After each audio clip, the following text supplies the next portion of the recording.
36 লাখ, এইটাই তো নীলির জীবনের দাম না? ভবিষ্যতে বাড়তেও পারে।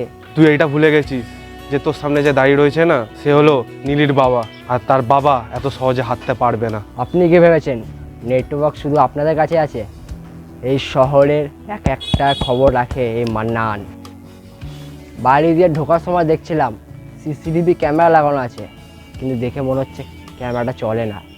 ঠিক করিয়ে নিন, সময় কিন্তু খারাপ যাচ্ছে। তুই ধমকাচ্ছিস আমাকে? মেয়ের জীবন, ওর বাবা ওকে ঠিক বাঁচিয়ে নেবে।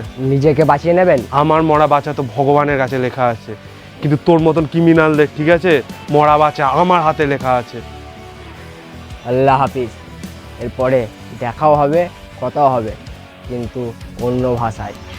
দ্বিতীয়বার দেখা হলে পরে তোর জিপ আর তোর বন্দুক দুটোকেই বোবা করে দেবো। আর একটা জিনিস তো জানিস, লাশ কোনোদিন কথা বলে না।